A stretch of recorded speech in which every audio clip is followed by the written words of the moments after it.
the fuck is that? Owen, is that you? No. We got music now, dude. Jason? Have you been here the whole time? We got walkouts? We got walkouts? Whoa! Ready for this? Alright, no, I'm kidding. Oh, we got some other What the fuck is going on? All right. No, good to see you guys. I see you're back from Einstein. How's it going? Ow, back! At least he pushed it. How's it going? Nice to Good, meet how you. are you? Doing all right. Yeah, welcome Pit crew to another crap episode of ours. We've got us three, but then we've got Two very awesome guests, 3 months in the making. 5 months actually. 5 months. We had a car crash incident, which we'll get to. Really happy about that. We have Nick Matthes and Eric Mazza joining us today. Nick Matthes on the left with the F1 hat, alum and former head coach of 4130, the Blue Devils, former mentor for 33, future referee. Can't wait to have you on. To his left, Eric Mazza, alum of 503 Frog Force, former drive coach for 314 Big Mo, former mentor for 3641 the Flying Toasters, and mentor for 33 the Killer Bees. Thank you guys so much for joining us. Yeah, thanks for having us. It's going to be a bloodbath today. All right. So honestly, we just jump into it. What possessed you to join the Killer Bees? Murv. Okay. Yeah, there's not really I don't have this like elaborate story, but I guess I joined before you, so I'll start. But so head coach 4130 in 19 and 20. So you went right after a student, is that correct? Yeah, You're a so student, you just went right into it. So my senior year when we made Einstein, it was 2018, and then essentially it was like the month before my senior year, the school was basically like, yeah, there's like not a head coach, so like you guys just aren't gonna have a team. And I'm like, well, that's not gonna happen. Like we got to figure something out. Like it's my senior year, right? My brother started the team when he was a freshman in high school, so it's like, you know, I've been around it since I was in 5th grade. But I was pretty close with the principal at the high school, and she was like that's not happening. Like I'll be the head coach if I have to. Well, sure shit, she ended up being the head coach on top of the high school principal. Had a great year, and then, you know, it basically was like, yeah, if we don't have somebody step up, you know, the team's going to die. And I was just going to community college at the time, so I was like, well, shit, I'll do it. Like, whatever, we'll do it. So, yeah, 2019 and 2020, I was the head coach with one of the other mentors. We kind of split the load. And then after that, you know, obviously COVID happened. Had a great 2020 season, and then, you know, I took a couple seasons off. I wasn't around too much in 21. I don't think anybody was, because that was basically not a season and a waste of time. But I took 22 off, and then went to like my first district in 22, and I was like, damn it, I should not have taken a season off. Like this is not it. And then it was like probably states in 22. I had gotten close with Murv a bit. Because Murv and I like first met in 2020 when, you know, he was not good and I was good. And then, you know, we talked a bit, got to know each other a little bit. And then like right after the season in 22, he was like, hey, you should come join 33. And right at that time, I was just joining, or I was just going down to Wayne State. So like 33 is like on my way home. Like I still live in Richmond, so it's, you know, a good drive or what. I'm going like definitely ranting right now in a long story, but Talk more about Murv. we'll talk more about Murv. For all our tons of out of state viewers, who's Murv? Yeah. So Why is he called Murv? So his last name is Murvar. His first name is Daniel. I bet you like 95% of people don't know it that. on camera. Yeah. Dude, you ruined it. Yeah, I know. Yeah, so he just goes by jig's up. Murv. I don't know. That's cool. Yeah. He's a good dude. That's But yeah, cool. he was like the ultimate recruiter between 22 Actually. and 23. He brought like everyone in. Well, there was like a changing of the wave, right? Like Jim is still around, obviously, but a lot of people recognize Tim, who kind of led the pit with Steve. Steve's the guy with the earrings and the, you know, antenna tied into his ears. I don't understand, but Human tape measure. the human tape measure Yeah, on his arm. it's pretty sick. Yeah. And then Murv was like, we need to get like more younger people in if we want to keep up. So he recruited. You know, Wendy was in 2020, and then Rigatti, and then me in 22, And me in 23. and then you in end of 23. end of 23, Yeah. and then Jeff, and like the list just goes on and on. Yeah. So then where did you come in? Mine's not Where'd you really come fun, from, I dude. guess? I just went with my work went. Like, I ended up... I'm at school in Kettering. Oh, 314, perfect. I already have connections with them because we were really close when I was a student on 503. Like, us in 314, we were like this. Okay. COVID happens. I'm like, all right, I'm about to graduate. Let me go join a team near where I live, still in Novi at the time. Oh, Toasters, just down the street.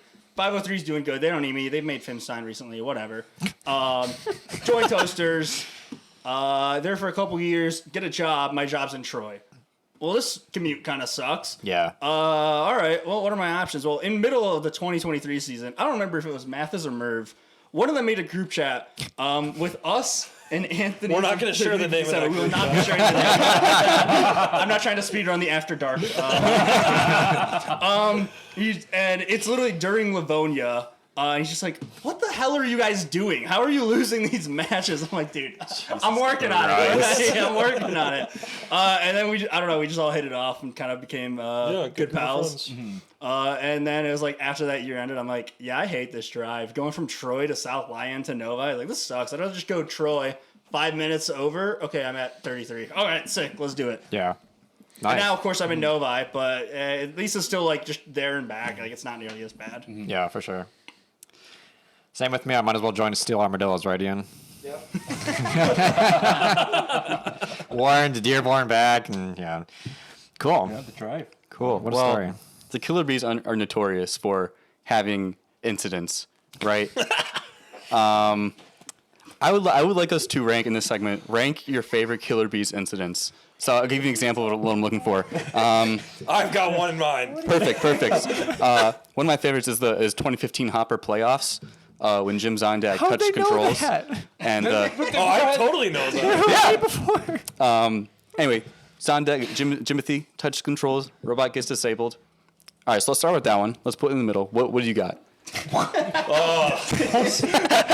I don't remember what year it was, but there was a year where like Jim was visibly upset about a match. It was like before I joined the team. I just remember it though because I was at the event.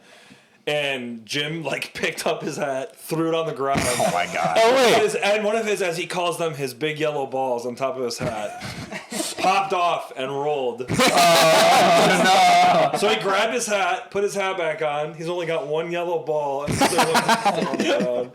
that's a good one for me. I mean, there's plenty, right? Like Yeah, we I like Jim, him. but you know, like Jim's He's a a crazy character. Dude. Jim's He's a crazy character. dude. Yeah. Not really an incident, but there's a nice clip of 2023 where 33 tipped over on the charge station, and you can see guy and Murv in the stands both stand up and start doing this. Put the intake down. Jim looks over, sees it, put the intake down, and then the robot uprights himself. And they're like, Yeah. Nice. fantastic. That's funny. God. Hold on, I need my phone. Because your phone. Where you just had your phone? What the I'll send you guys that video if you want to put it in. Oh, heck yeah. Yeah. It's literally Murv and I going. Okay.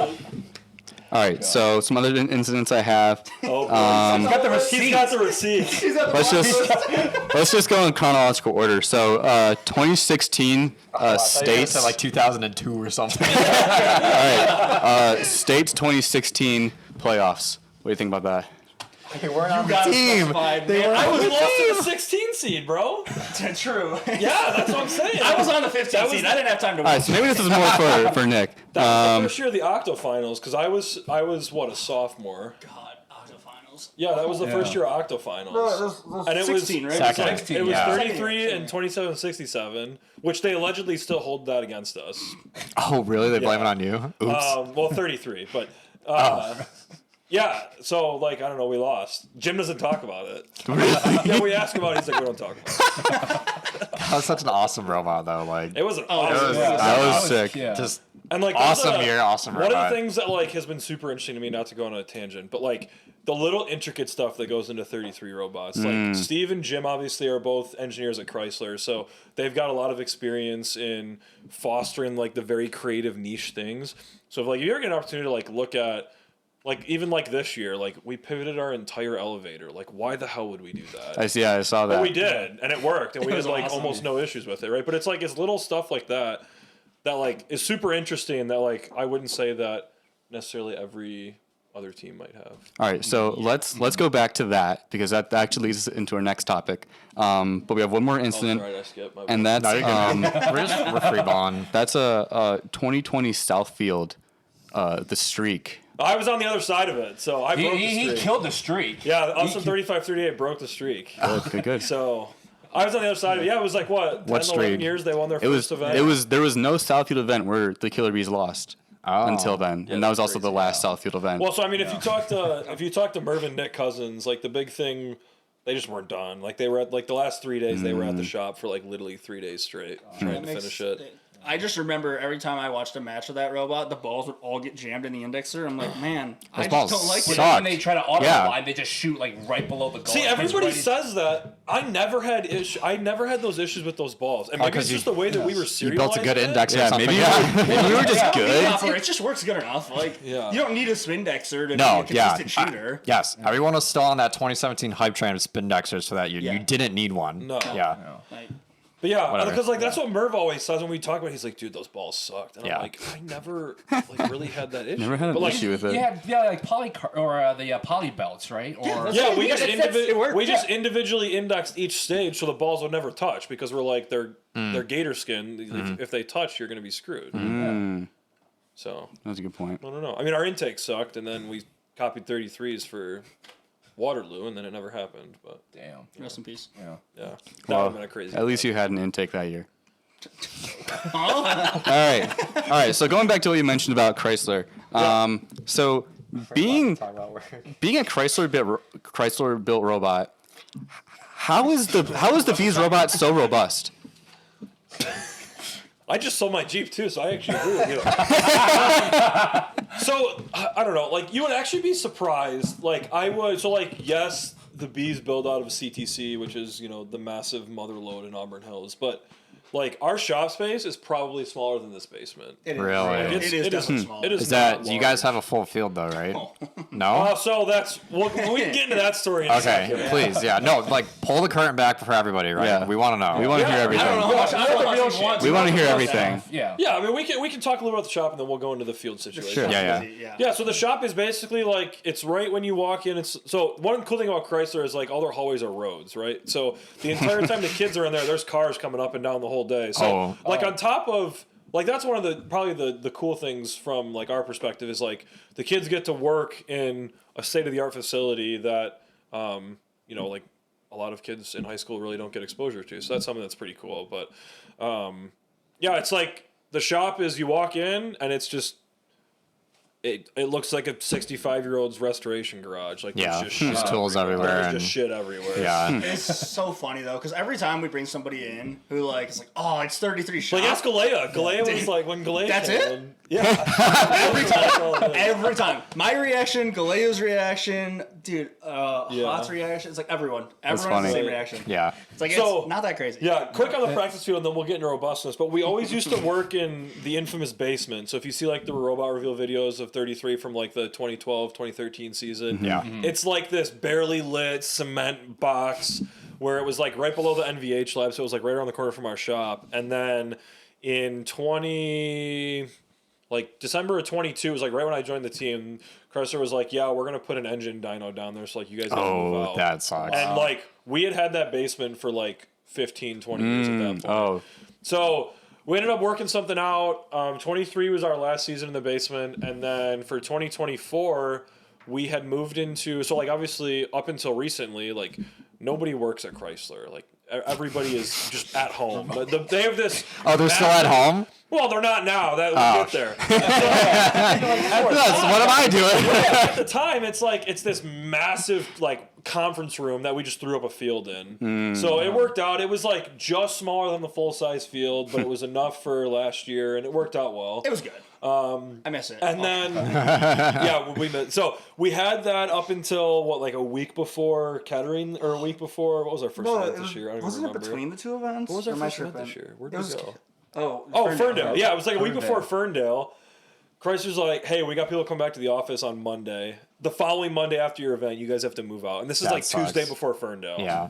And we're like, Excuse me. what? We're competing this weekend. We have to tune up. Like the 3 days we need the field to do autonomous. They're Yeah. like, yeah, no, you guys gotta move out. Wow. So we ended up moving into the Subway cafeteria at CTC. where the field currently is, I believe, still. Or, it's moved again, right? It's moved again. That space was fine. A lot of windows, but like, some wood and some tarps. We're good. We made it work. And now we've been kicked out of there as well. Oh my Jesus. So now we're just like using like a node essentially, which is like that's right. a big part of the hallway where like the cars don't go through like where the escalators are. But we can't keep the stuff out there overnight. Oh, so we have no. to pack it all back up, shove it into a storage room, and then take it out whenever we want to use the field. It's not great. Yeah. It's brutal. Yeah. I'm sure Jim will figure something out. But, like he had to pull like one man stand of just like sitting on the practice field, just like no, you guys aren't taking this. We need So the week before Ferndale, Jim's like, we're competing this weekend. Like, you cannot do this to me. Like, you cannot take the field. So, Throws his hat down, ball rolls off. so he basically walks in, and so they had a bunch of union guys move it, and Jim's like, okay, we've got Wednesday night. They're going to move it after Wednesday night. We'll be all right. Yada, yada, yada. So after Robustness, if we want to keep going that way. Sure. But Yeah. I would say that one of the biggest things that like Jim and Steve specifically take pride in is like how robust the 33 robots are. It's a lot of we always say, or at least when we did it was always work slower at the beginning to save time later. And it's one of those things where like they nitpick every single little engineering thing. Like, is this gusset? What load? Like from a drivetrain perspective, right? Because the big thing that comes for me is like 2024, our entire front intake was built into the drivetrain, right? So it's you kind of couldn't have one without the other. And we spent days analyzing like load paths of like where impacts would happen because we knew that like we're going to be slamming into people at the center line. Like we want to be the quickest one there, and then we want to make sure that we're pushing people away and they're not pushing us. So it's like completely analyzing load paths of how can we optimize 3D prints to be able to load different rails different ways. But yeah, it's a lot of Jim and Steve. I mean, Steve is what's his actual title? But he's like couldn't tell you.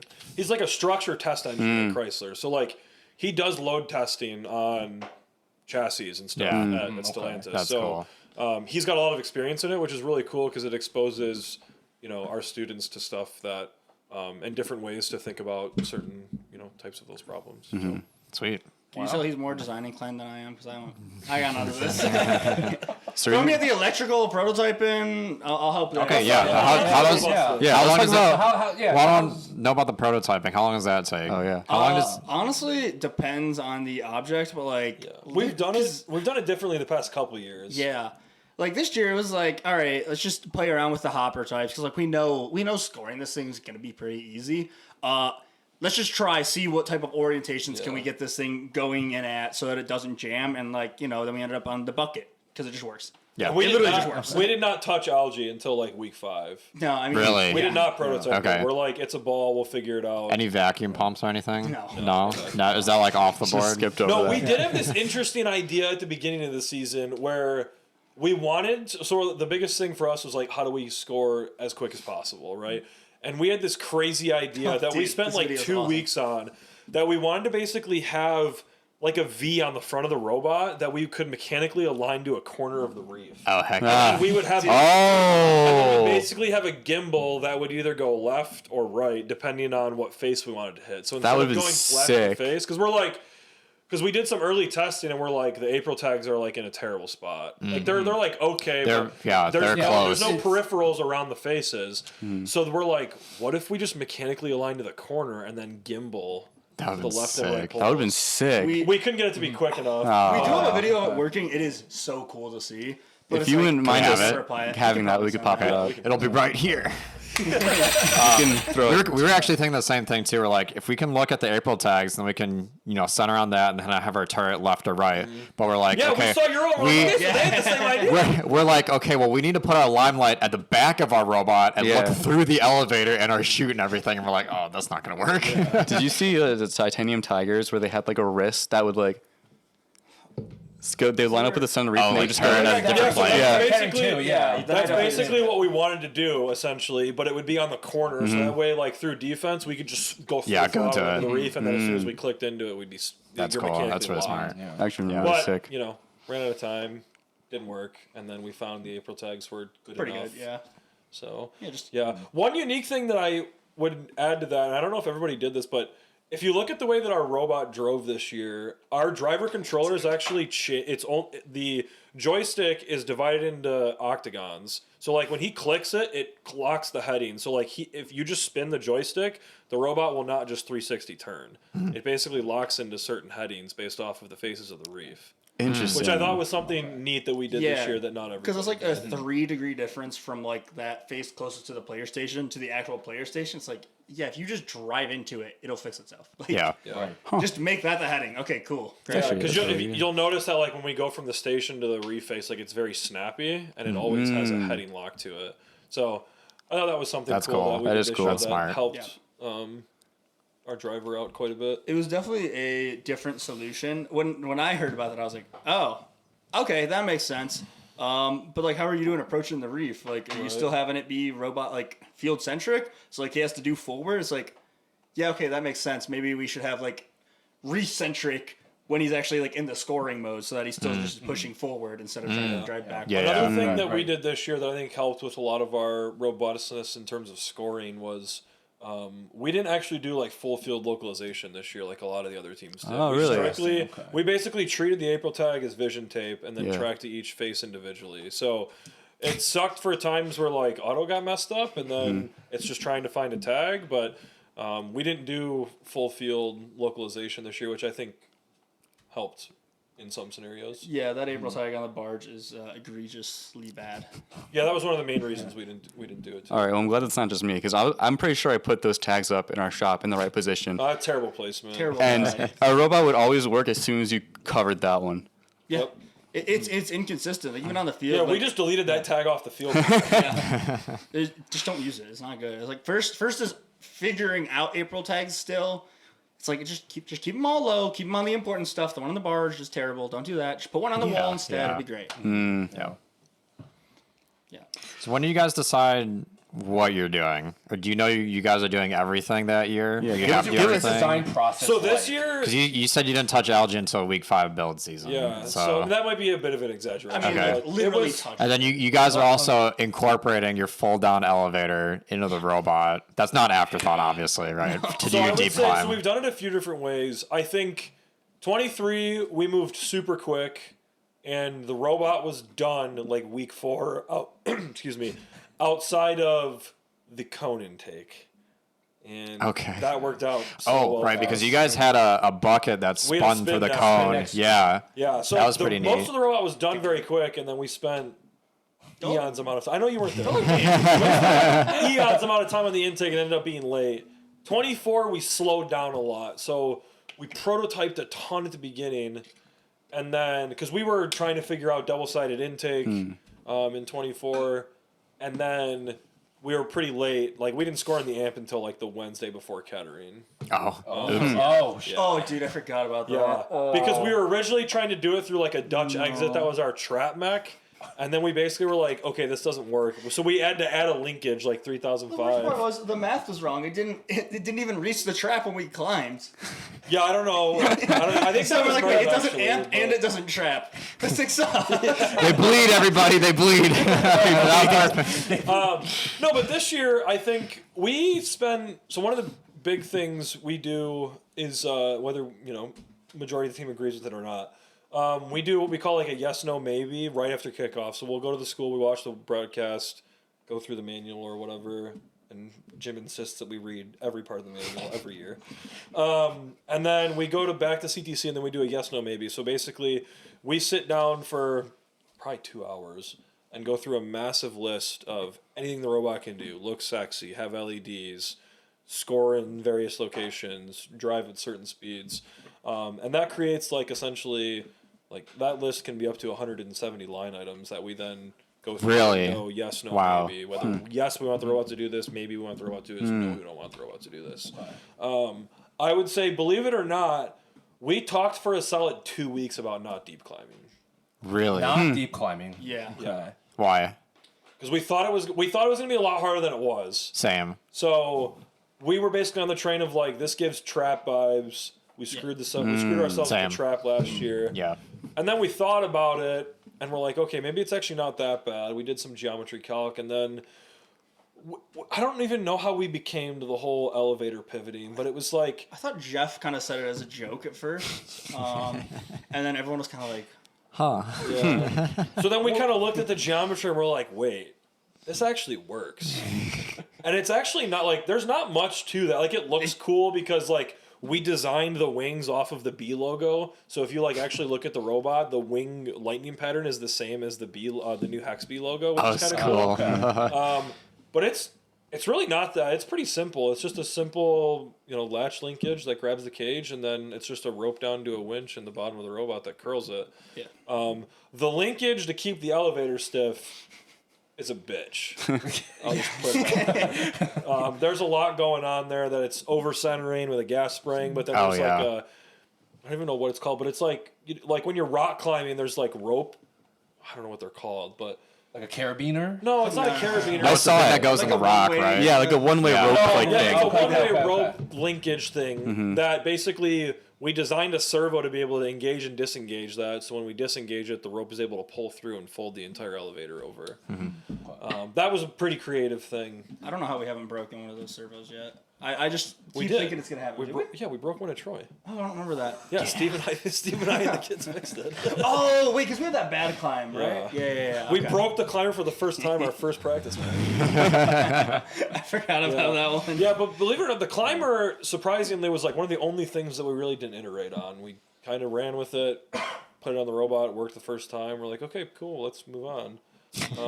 The only job, change we everybody. ever made was we went from a X60 to an X44 to make weight for States and Worlds, and then every off season just giving you 5 more pounds. So we said, put the X60 down. Give me back the speed. I want that 1 second climb again. I missed it. Yeah, I think in general, the one thing that we all kind of agree on that we missed this year was probably L1. We tried to do some like back end stuff towards the end of the season to get it to work, and like it's fine. Like we can probably do like 1 or 2 a match.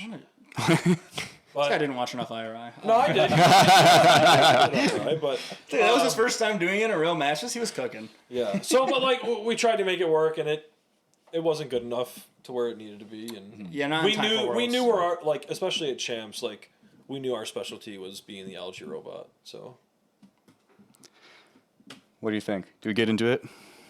Yeah, send it. All right. So I hear you guys have some differing takes on our opinion on coaching. adult Yeah. drive coaches. Yeah. Take his hat off, yeah. well, Eric and I both share the same opinion. So we'll let you present your side, and then we'll Okay. present our side. So my opinion is that if you are a well-resourced veteran team, you should not have an adult drive coach. Disagree. My counterpoint is: do you think a high school football team should have a student head coach? Like, do you think they should have a student offensive coordinator? Let's go with that. Let's make it easier. Student offensive coordinator. Yes, I think they could. I don't know. I think a high school student That's could be an crazy. offensive I think coordinator. they could. I think there are scenarios where you get that person and you know that they can handle it, but I don't think that's all the time. Like 3641, they had this student a few years ago, Willem. You couldn't tell that he was a student. He carried himself like an adult. He knew how to put his foot down. Like, he could do whatever an adult could do, and he was willing to take responsibility. 'Cause that's the big thing for me. The coach is the guy on the field or the guy or girl on the field who tries to take responsibility when stuff goes wrong. That's what they have to be. That shouldn't be a student. But it can be. It can be. It can be a but student. it can also be an adult off the field, though. You can say like, "Oh, that was like if you're a strategy guy, you're off the field." You say, "Oh, that was my bad. So I disagree. I told with them to do that." Okay. I disagree with Okay. that, and here's why. Because no matter what that coach says, they are not on the field when the problem happens, right? Yeah. In my mind, from my perspective, and kind of how I did it on 4130 was, we have spent so much time and so much money, and the kids have spent countless hours working towards the common goal, and it is not fair from my perspective for them to be able to take the blame if something goes wrong on the field, because ultimately then they are now holding that burden on them, when in return it should always be an adult, in my perspective. The other thing is no matter what we talk about here today, there are always going to be teams that have an adult drive coach, right? Yeah. And there will always be adults that do not handle themselves correctly in front of students on the field, right? Yeah. So Fire And there's up. not going to be students that handle themselves properly on the field. Some students are going to lose their cool, and Yeah. And that's just nature. And we've all done it. Like, yeah. We've all been there. Eric's been a drive coach. I've been a drive coach. We've both lost our shit in a match. Like, it happens, Yeah. right? But Yep. it's also, it gets to the point of the stakes of what's at stake, right? And from my perspective, I think it's important that, I would like to think at least, that if I was, a drive coach that was able to lose my cool, I'm able to very quickly understand the problem, what happened, and then quickly respond to that and say, hey, that was wrong of me. We need to address this and whatnot. And in my mind, the student, if a student drive coach is so focused on what's going on with their robot, what happened, they could give two shits about what, from my, like when I was a student, like, I didn't care what anybody else did. Like, you just slammed into my robot. What the hell? Like, I just spent 60 hours in the past week getting this thing ready, and then you drove me into the wall. Like, what are you doing, right? So I think there's got to be that, like, oversight from my perspective that is not there with a student on the field. But you can still have an adult as a technician, so they could be there. They still can't help though during the match when stuff is going wrong. Like let me make an easy example. Like at IRI this last weekend, probably a month ago for the viewers. I don't know. We had a match where a robot came down to play defense on us because we were in the zone. They bumper to bumper collision, popped us up. They drove under, dragged us across the field. The first thing that I said to our driver was, "Do not do anything." Yeah. Because if he spins that wheel too much, because it was a clean contact, if he spins the wheels too much and we destroy their electrical and we take them out, that's a red card. Yep. Yeah. I don't expect a student drive coach to know that offhand because my mind went straight to 2023 when I was still drive coaching and I had a similar experience. And we ended up getting a yellow card for that. I'm like, I do not want to risk this. I do not want to damage that robot. Do not do anything until I say to, and I will tell you exactly when to move off of this robot. The other thing that I have heard, I haven't had this firsthand experience, but when you have a student as a drive coach, specifically drive coach on the field, it can cause issues amongst the team because now that student has a sense of, not entitlement, but a sense of like authority, right? Yeah. And they are the one making the calls in the match. They are the one informing the driver of what to do, right? And now you're creating essentially a barrier of student that I don't think, is necessarily a good thing when it should be an adult. I can agree with that, but I think that comes down to a team culture and disagree. I didn't train my drive coach well enough if that stuff happens, right? Like, if my drive coach, thank you. You had one of the, let's say 100. I don't know. It's the 1 in 100. Yeah, Dinah is going to be a senior. She's going to be drive coaching for 4 years straight. She was the perfect, Yeah, she's awesome. Honestly, though, like, I did not know she was a student. Okay. That's how well she carries herself. Like, I'll be honest with you. So, like, that's proof right there. Like, and I don't think there's a good answer. Is the other problem? Like, as I think, Right, there's right. You're a student and Why adult. are you being so quiet this show? You're like, you haven't talked. He's the moderator. I don't. Yeah. I'm still like you guys have. No, that's a really good point because I think it depends on the team size. I don't know how many students. small. Well, go ahead, give your thought for it. Because a student drive coach, right? It's just end of the day, if they're able to compose themselves, they're able to make the decisions and be able to it's just nothing to add to it. It's just like if a student is able to do it, they can do it. If a drive coach can do it. In 24, we had 7 kids. And I think all those 7 kids knew and respected each other well enough to know that, like, there's not one clear leader amongst each other, right? We had Eamon, our driver. He was a senior. It was the only senior, I think. And then, like, a bunch of juniors. And then, like, 1 or 2 freshmen and So sophomores. why do you do it? Like, what is the main factor for you guys that you decide to have? It's the student experience. Okay. Yeah. So It's, It gets another student on the field. yes. I agree with So that. I agree with what you're saying about. However, I am, sorry, before you start, I'm okay with a mentor technician. I think if a mentor was to be on the field, technician is good enough. Yeah, so I'll add, I think regardless there needs to be a mentor on the field. Yeah, and I agree with that. Whether it's technician or drive coach, I don't disagree with that. I think, from my perspective, I don't think that first should step in and decide who is what, right? Like, I don't think they need to say drive coach needs to be an adult because, like, for you guys, like, right, it's very obvious each team has their own niche thing on how to handle it. And they already give us another borderline dictatorship rules to follow. So another one. All right, so I do agree that it could cause kind of this power imbalance. Now, we've been doing it for 20 or so years, haven't really had that problem. Not saying it couldn't happen on a team. Yeah. what was the other thing? It was, oh, right, an adult taking responsibility. So I agree that is good. It is good that an adult is able to take that responsibility for when things go wrong. However, I don't think that outweighs the benefit and what a student can learn by being in that position. If Chris wasn't a drive coach, you wouldn't be sitting in the seat right now. You hear that? All you got going for you is that you were a drive coach. That's what I just heard. I was drive coach 1 year. All you got going for you. I'm just letting you know, I was drive coach 1 year, and we won our team's first blue banner that year. So, I'm just saying. Same. He's a one-year wonder. So, and I think like No, yeah. I can get behind that, right? If we're in a program Right. that the main goal of the program is student experience, and we want to make sure that we're getting more students that experience, I can get behind that. I think that the flip side of it is that there are so many adults that handle the situation poorly that the student experience then becomes negative because That of is it. true. Yes. So Yeah. So it's a ultimately, catch-22, right? It's a double-edged sword. There's no good answer Right, because but there's so many ultimately, it's adults just a culture. It's a culture shift that needs to change amongst per team. If they do have an adult, drive coach that are shit at their job, then they just needed to have that switch of a mindset to allow the student experience to be beneficial. So then, like at that rate, maybe First does just need to come out and say, hey, you know what? Drive coaches have to be students, and So then then, technicians can be adults. what do you do about the Mez teams where they literally have like 2 kids showing up Yeah. to the event? Yeah. So And so one that's why I mentor per said team. well-resourced veteran teams. Yeah. Now that's obviously like a situation where it's kind of hard to judge that. Like, how is First going to decide what a can't. well-resourced veteran team is? You can't. Yeah. Yeah. And like when you said like First just can't come out and be like, hey, all right, it's either students or they say it's either adults. I think it's just hard. So I think it's just up to the teams right now to decide what works for them. Yeah, and I think one thing that First has done a really good job of lately specifically is putting more power into the team's hands, right? Allowing them to dictate what works for their team, what things can they do to enhance the team experience.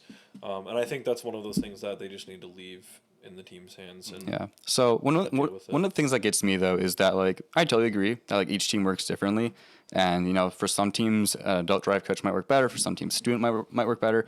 But my problem is that the teams with the student drive coaches, when they go to competitions, they're going up against 50-year-olds with 30 years of experience in engineering and leadership. So to me, it doesn't feel fair in that regard when a team that wants to, where it works better for them to have a student drive coach has to go up against these adults.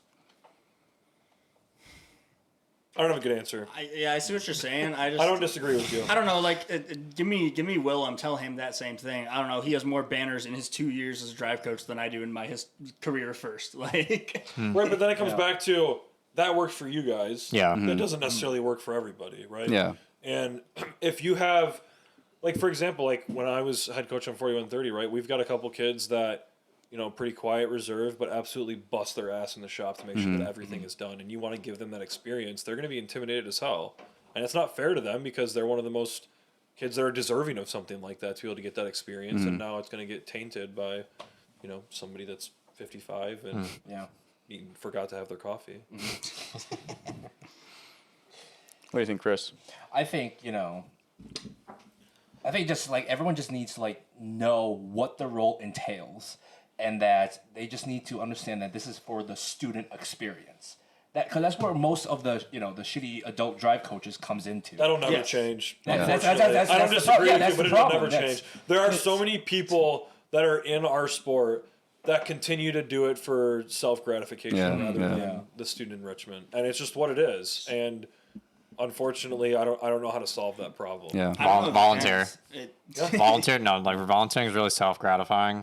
As long as you're not like a ref position or something, you let the power go to your head or something like that. But like queuing, field reset, DJ, field supervisor, all that fun stuff. It's another way to get back to the program, and it's really really fun to work as the volunteer team. Right, you're still on a team and you're working to make the events run on time and run quick, and that's a lot of fun. Yeah. True. I mean, you guys know I do both sides, but like, Yeah. Yeah. Yeah. I don't know. There's another side to it that kind of goes back to that responsibility I wanted to bring in. It's like, end of the day, like, every second that your robot is on the field is money being burned because you're paying for those matches. I don't remember what the number is. I want to say it's Michigan's different, but It's like a couple hundred, right? Yeah. it's like $600 per minute that your robot's running on the field. It's like when you put it that way, it becomes a lot harder to not have a mentor, at least field side, in the technician because. Same Well, thing. Like, you might have a mentor on the field Some side. teams don't even think about the money side of it at all. They don't even know that. So Maybe my point, maybe they should. Like, Right, yeah, we want to remind everybody you are that in spending Michigan, a lot of Yeah, money. in you Michigan, don't want to waste money. registration is $6,000. yeah, I'm gonna take the Per plug. team. Wherever the camera's at, message your state reps because the grant for Michigan is about to get cut. So is do it your actually? job. Hey, It's about to be redistributed, I We're think. losing Some- money. Yeah, I don't know. We're losing money. so Fim is gonna lose money. Email your reps. Shameless plug. Worth it. we need money. We need money in general. So One of the reasons Michigan. I'm not gonna go. Hey, on a buy the pit tangent, but podcast merch. That's what I'm hearing. One of the We will not reasons distribute it back. Michigan is as big as it is because of the state grant. If we lose the state grant, Fim will Struggle. Fim will have issues. Yeah. So A lot email of your teams state are rep going to fold, yeah. and get your head out of your ass and sign the bill at state reps. Yeah. absolutely. All right. Well, all right. I have nothing more to say about that topic. No, it's good unless- talk. Yeah, that was a good talk. That was a good talk. Good stuff, guys. Good stuff. Can we talk about, We can we just talk need about the world's to one? cover the parts of that conversation that weren't Yeah. covered last time I was brought And up. I'm glad that we had your perspective. Can we talk about the third one? The third one. Oh, tell us about your world's experience. Yeah. Awkward wasn't there this year. I'll talk about last year. Did you spill your water? No, you ruin our set? sorry. I leave You just ruined our set. Dude, you fat fuck. Hey, some super glue will be good. I'm not happy right now. Snap the chair. Gotta lay off the donut. He's like, I got your clothes open. Oh, good grief. So you guys go to the world stage pretty consistently. What is it like working with Michigan teams versus teams from different regions like California and Texas? Maybe this is more Israel geared and for Greece, Eric since he works with the strategy a bit more. Yeah. But California, when we went to Houston in 24, we were pretty shocked with the expectations from some of the California teams. oh, it's so- kind of a culture shock. Yeah. What's it like working with those teams? They don't wear safety glasses in the pits. I'll say the fun part is like going to Worlds and having the Michigan teams on your field. Like we had Enigma on our field this year. Literally, we're just sitting in queue for practice matches, and Big Tony is telling me about this. Oh, dude, what was it? It was a barbecue place, and he's just like, dude, this place has the best carrot cake you will ever have. When he and I changed plans for dinner, we go out to barbecue, we're like, oh my god, Tony, I love you. This was incredible. So I would say last time I went was 24. I didn't go this year because I got stuck with something to do with work. But I would say so. Obviously, 24 we played with High Tide. I would say Scoot your mic in front. There you go. I know I'm bad. You're About it, good. I'm sorry. No, it's all good. I would say that it was different, but I was pretty impressed with how, like, for lack of a better term, a well-oiled machine that team was, right? They, we had never ranked one, at least, I don't think 33's ever ranked one at champs. And, like, High Tide, obviously, perennial California team, made Einstein, won the world championship the year before. So one of the cool things at champs is, as soon as alliance selection's over, you get to move your pit. So High Tide's playing the intimidation factor. Like as soon as alliance selection's over, their pit's already there. We were walking into the bleachers that morning, and we were seeing teams already moving to like number 1, number 3, and I'm like, oh, I guess they're gonna decline. Like, Move to number 3. we probably should have moved our stuff, but like we didn't know. Like, we didn't care. I was in But the stands. also, we should talk about the 24 I Friday night. don't know if we should talk about the 24. What happened? Yeah, what about happened it. on that night? The 24th Saturday day. No, I so was crashing out at the end of Eric this was meeting. crashing out. Are you guys So- the reason they invented the time limit? So, no, we did that. Maybe. So No. that was Newton. Friday night. So we had obviously ranked 1, a bit surprising. Like we were pretty good, but we were probably a top 6, 5 robot on our field. Let me clarify this a little bit. We knew the robot had the potential to be top 4 on the field. It just never got performance-wise. there. Once I saw the schedule release, I'm like, we can seed first if we just play to our partner's strengths in all of our matches. And that was what we did. We said, let's win the auto battle every single time. Let's play into that, and let's just go for the win. Do not worry about the extra RPs. There are matches we can give up RPs and still seed first. And that was what we did. That's what we got first. And then fast forward, we never had a match where we were properly on cleanup. So all the Cali teams and all the New England, everyone was like, 33 can't play cleanup. Right. No one's seen it. So we basically rank 1, and then Murv and I, right after that last match, we turn around to Dave Powers and somebody else on Mech A, and we're like, hey, we want to play with you guys. They're like, okay, cool. Like, let's run it. So we're like, okay, sweet. So we got their phone numbers, because obviously a big thing at Champs, the first 1 seed basically tells who they're picking, and they get to meet up, talk about third robots and whatnot. Oh, that night? Okay. Yeah, that night, okay. the night before line selection. Okay. So we're like, okay, we want to do that. Let's try and figure out what's going on. So we talked with Mech A, and they're like, yeah, let's do it. Let me just confirm or whatever. And then the unfortunate stuff happened with 302, and then they obviously pulled out of the tournament, which shook everything up on our field. Yeah, actually, the impact of that match was insane. Yeah, it shook everything up on our field. They basically, I don't want to say replay, but they played a match that they had skipped. It was going to be 302's next match. And that had serious ranking implications. It literally jumped the team up to, I want to say, 4th. Or no, it dropped them down. I don't remember. It was but it something basically major. came down to it. We're like, if we pick Mech A, Brett and High Tide are going to be separated. We'll be good. Yeah. We won't have issues. We should be okay. So we talk with them, and then we head back to the hotel, and then Murv's like, okay, I'll stay to make sure we hear back from Mech A and then confirm what we're going to do. So 45 minutes go by, we call Murv. He's like, hey, apparently with the ranking shakeup, like Mech A's maybe thinking about doing something different. So we're like, okay. So then we're going through, like, okay, who do we want to pick? Yada, yada, yada. We basically came to the consensus of, okay, if we want to play cleanup because we are not the best passer robot and we can get a better passer robot, well, I think High Tide's probably the pick. So Eric was like, we're picking bread. We're picking bread. So no, we were all thinking that the bread pick wasn't intentional, and you guys knew they were going to say no. Yes, the bread pick Yeah. wasn't Shout out the bread guys. They were the only ones at like 9 o'clock who knew they were going to say no. Right. So it's the point where, okay, so it's Keyword 9 o'clock. We'll come back to that. Yeah, it's like 7 o'clock. We finally hear back from Mech A. So, mind you, I think we had already talked to JJ from High Time. It was like, hey, Mech A might decline. Like, what do you guys want? Like, if we pick guys, do you guys want? He's like, yeah, hell yeah, we'll play. Like, we're out of the top 8. Like, let's go. Yeah. So, we hear back from Mech A finally. And then it was probably like an hour and a half. Then they had the audacity to ask us, okay, so who are you guys going to pick? I'm like, no, I don't know. I don't know who I'm going to pick. So we go through and we're like, okay, so we call JJ up and we're like, hey, let's run this. Let's meet up. We're ready to play. And he's like, actually, we don't know. The numbers. We got to crunch the numbers. There might be an off chance we end up as the 8th seed and get a better third because our field was so deep. And he's like, nah, I don't know. Yada, yada. And at this point, we're like, you've got to be kidding me. Yeah. Like it's 9 o'clock at this point. We don't know. We've got everybody in the top 8 calling us. What are you guys doing? What are you guys doing? Because they're trying to figure out what to do on their end. And it's just this whole shit show. And then I call the bread guys because we're like, okay, what's bread going to do if this happens? So, like Eric said, Alvin from Bread, URG, you were the only one that was straight up with us. I called you. He's like, give me a sec. Put me on mute. 2 minutes later, hey, man, if that happens, we're probably going to decline. Okay, cool. Thanks. I appreciate you giving me an honest answer. Okay. So we go back and forth. We still don't get an answer from JJ. It's probably 11 o'clock at night, and we're like, you know what? F it, we're doing it live. If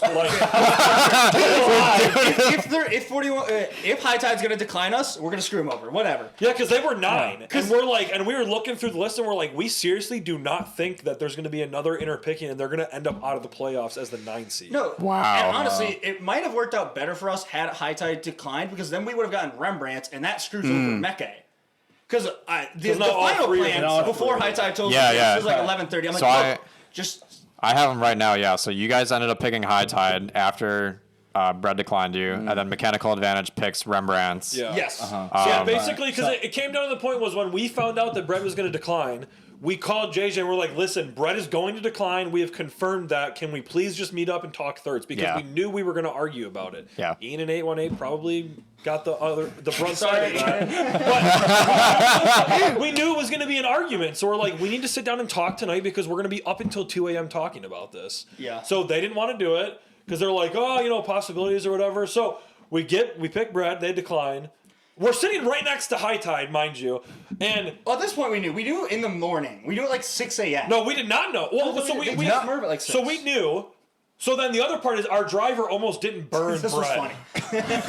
And if they don't burn bread, it screws everything up because Right. when Mecca and bread get together, Right, we and just you're done. lose. We Yeah. just lose. Yeah. So I think at that point, High Tide might decline. I don't know. maybe. I- We pick High Tide and JJ goes, bro, we were gonna say yes the whole time. We just had to make sure that you were gonna burn bread. Bro, just say that. I'm like, dog. We told you we were gonna. We Yeah. Attacking you. They're Okay. attacking you for the whole time. Okay, so then So yeah, had they said no though, the game plan would have Yeah. been pick Brad. Brad says no. Pick High Tide. If they say no, we have screwed Yeah. Mecca because we said then we go to Mecca who we know was gonna say no. We say we're picking you. If you say no, we're taking your pick in Rembrandt's. Good luck. Yeah. We're gonna enjoy So- Einstein. Fun fact though, Mackay also didn't know who they were picking because we talked to Justin Foss from Rembrandt's and he's like, dude, we had no idea they were going to pick us. So yeah, I think it was it was shock. a cluster on what Yeah. was going on. Terrible. I But hated so it. that's why. So we pick, and then Mackay probably takes 10 minutes to figure out who they're going to pick. They pick Rembrandt's, Yeah. and then we get to the back end. We took 20 minutes and 21 minutes to make our third. Oh my god. Okay, no. Let's clarify. We knew who the first pick was within the first 2 minutes.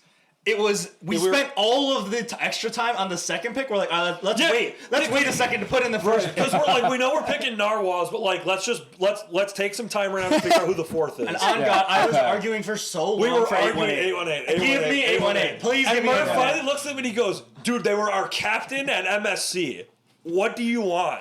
And we basically, it just got to the point where we're like, okay, we're done arguing and we'll just Yeah. pick who they want. Yeah. Because Oh we're my like, goodness. the vibes are more important at that point than trying to get a team Yeah. that we weren't 100% sure was going to play anyway. But like, if something happened, like we knew 818 would be able to step into any of our roles, whether it was cleanup Yeah. or passing, or I mean, it would have worked. I know that's probably Yeah, we need to change topic. Ian is just Yeah. sitting depressed. We have Wow. Deceiving. What a story. The backup robot we did grab had the highest upside passing on the field at like 25 pieces. So it was like we have to just give in. We have to just accept it. If we take them off the board, then whatever. High Tide will Yeah. complain. I can get behind it. And 818 still got picked up. They right? still got picked up. Oh man, I forgot. They got picked up. They got picked up by. against us. Anyways, By Brad, next yeah. topic. All right, So so it should have been a red card. one final topic. I want to play a game with you. It's called the gut check game. So I'm going to list out a team or mentor, and you got to give me the first word that comes to your mind. Okay. All right. We can cut this, so don't worry. Okay. Do you want? I want the honest answer. Okay, we will do you- cut it if Do you we want need us to. to go Eric to me, and then how do we want to do it? Dude, just run Or it. just Just run it. Just run it. Same Just run time. it. Same Okay. time. All right. And you can't cut it, so I can get a little vulgar. Yep. We'll do what we need to. All right. 1918. Meh. Okay, good. What? Cursed. Realistically, it's cursed. 27. Kyle Hughes. All right. Juggernauts number 1. Oh, Justin. Oh, gee. My boy. 245. Chairman's impact. Sherman's. I like that, yeah. 910. The Bright the light. silver hats. LED. You know the LED? The LED. Yeah, the giant bright light on the robot. All right. Mechanical advantage. Dave Powers. 2024. High tide. JJ. JJ. Okay. Now I'm going to show you a picture. What's the significance of all those teams, Jason? No, don't worry about it. All right. Don't worry about it. Initial reaction. Jimmy. Post loss. The man with the big yellow balls. That was post loss. Tough. God. Oh my God. So what's the correlation of all those teams? They're all teams that knocked you out or something like that. Tough. Dude, because 245, I'm like, this man is definitely looking at Kettering 2023. Fact, this man is looking at Kettering Literally 2024. like 30 minutes That's before all of that. Wait, that's all of that. Dude, that was a shit Wait, show. hold on, but you missed the fourth bot, right? Cyber Soldiers, wasn't it? Oh, was Yeah, it? 74.91. Dude, I wanted to pick him so bad. Oh my god. Oh god, Hello. Kettering 24 was such a shit show.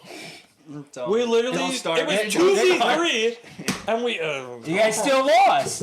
we still lost. We lost on a penalty that tied the match and gave them tiebreaker. And Rush was also Brick City. You can talk to Rush, and they're like, yeah, we missed like 6 shots. we both bricked autos so bad because both of our autos were sucking. So then we flipped it. I was like, we have to flip the autos. Like our outside auto has been better. Your guys' inside auto has been better. So we flipped, and then they both sucked worse. I was like, oh god, ooh, I feel bad. That's on me. Yeah. Well, Awesome. One quick thing. Okay. So you're a ref. When are you reffing? When do you want to ref? Probably this year. This year? Yeah, I want to do it. I used to FTAA. Have you ever volunteered? Yeah. Reset anything? Yeah, so I did it in high school while we were like still on a team. My principal was super cool, so she'd let us get out of school on Friday. So me and my buddy always volunteered. We did field reset, and then in Varsity. 19, 20, 19 and 20 and 22, I FTAA'd, and then I haven't since. So Yeah. No, okay. Oh, you were an FCA? Yeah. Oh wow. Yep. I don't. He knows more than we do. I don't know if that's He true. can I actually don't know if that's think. true. He can think. We just wave a flag. You're way above our pay grade. I feel like it's interesting. We See, need more, at least we need more good right, refs. because think about it from this perspective. All your job. we need more good head refs. Also true. We That's we have true, BMO. that's true. Yeah. We have. We have I'm not getting BMO. into the list. We have BMO. I'm not a ref yet. We have BMO. There's a ref tier list, a head ref tier list, and we're keeping it at And that. BMO is the only one in the S tier. BMO. And then the next tier is like C. Oh, this is why he doesn't run the No, I'm list. joking. There's some good other head refs. Yeah, but no, it'd be BMO's the first. It's- BMO's it's one. BMO's good. really cool to meet. The head refs and the other refs and just everybody down there. Like I said earlier, Laura running the keeps trying show. to get me to ref. Yeah, do it, man. Yeah, for sure. Because your role is Off-seasons. literally only just to stand there and watch. You even have to do that sometimes. Yeah, definitely doesn't do that sometimes. Hey, hold on, what happened at IRI in 2022? What happened? I don't know. You tell me. I gotta be a part of one of Fong's Masterclasses? Yeah, no, Film Discord mukbangs in the middle of the season. Dude, the Oh, I mukbangs forgot are about awesome. that. Bring it back. I'll bring it back. I'll bring it back during a match and during a match. Yeah. See, remember the one off season, 3 chicken wings and 2 cookies at the same time. I drop a whole fat leg on the floor and still call the foul. Let's go. All right, pit crew. Thank you, Frust, for joining. Thank you, Nick. Thank you, Eric, for being on the episode with us. We really hope to have you back sometime. This was awesome. Definitely one of the loudest episodes we've had. Not loud enough. Thank you for discussing the drive coach stuff. That was really good to get the other side of the spectrum there. Remember to like and subscribe, ring the bell. What do you mean by that? So next time is After Dark? Follow us on Instagram. Make sure to get your merch. Shop.pitpodcast.com. Catch us wherever. Powered by Royal Shirtery. Yeah, we'll see you at the competition. Woo! Done.